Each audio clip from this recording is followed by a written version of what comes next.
அன்பான சகோதர சகோதரிகளே, அதிகாலை நேர வணக்கம். இன்றைய நாளைக்கான தேவனுடைய வார்த்தை யோவான் 13:1. பஸ்கா பண்டிகைக்கு முன்னே இயேசு இவ்வுலகத்தை விட்டு பிதாவிடத்திற்கு போகும்படியான தம்முடைய வேலை வந்தது என்று அறிந்து தாம் இவ்வுலகத்தில் இருக்கிற தம்முடைய வருடத்தில் அன்பு வைத்தபடியே முடிப்பெரிதும் அவரிடத்தில் அன்பு வைத்தார். இந்த வசனத்தை கேட்டுக்கொண்ட தேவ ஜனங்களே, தேவ பிள்ளைகளே, படிக்கிற பிள்ளைகளே, வாழை பிள்ளைகளே, இந்த வசனம் இயேசுவின் மாபெரும் அன்பையும் அவரது கடைசி நாட்களின் நோக்கத்தையும் மிக ஆழமாக வெளிப்படுத்துகிறது.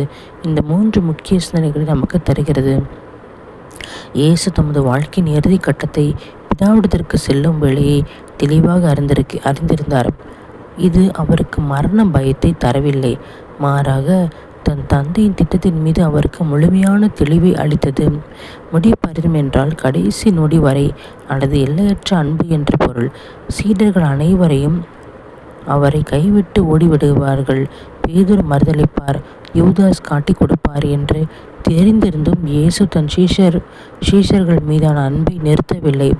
இந்த வசனத்தை தொடர்ச்சியாக இயேசு ஒரு தாழ்மையான ஊழியனை போல தன் மேலுடையை கழற்றி இடுப்பில் துண்டு கட்டி கொண்டு சீடர்களின் கால்களை கழுவுகிறார். தாம் யார், எங்கிருந்து வந்தார், எங்கு செல்கிறார் என்ற தெளிவு இருந்ததால் தான் அவரால் தன்னை இவ்வளவு ஆழமாக தாழ்த்த முடிந்தது. கிறிஸ்துவ வாழ்க்கையில் அன்பு என்பது வெறும் வார்த்தை அல்ல, அது செய்யும் பணி. நம்மை சுற்றியுள்ளவர்கள் நம்மை காயப்படுத்தினாலும் இறுதி வரை அவர்கள் மீது அன்பு காட்டுவதே இயேசு நமக்கு கற்றுக் கொடுத்த பாடமாகும்.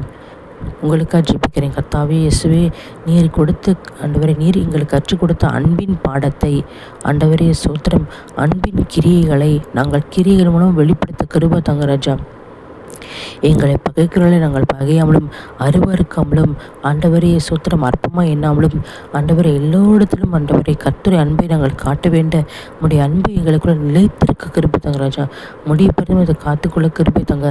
நீர் எங்களுக்கு கொடுத்த பரிசுத்தம், அபிஷேகம், சமாதானம், ரட்சிப்பு எல்லாவற்றையும் தகப்பனே இயேசப்பா எங்களை காத்துக்கொள்ள கிருபை தாங்க ராஜா. இயேசப்பா எங்களை பிரயோஜனமுள்ள பாத்திரமா மாற்றுங்க ராஜா. எங்களை பிரயோஜனப்படுத்துங்க தகப்பனே இயேசப்பா. நித்திய வாழ்க்கை எங்களை ஒவ்வொருவரையும் வர தகுதிப்படுத்துங்க ராஜா.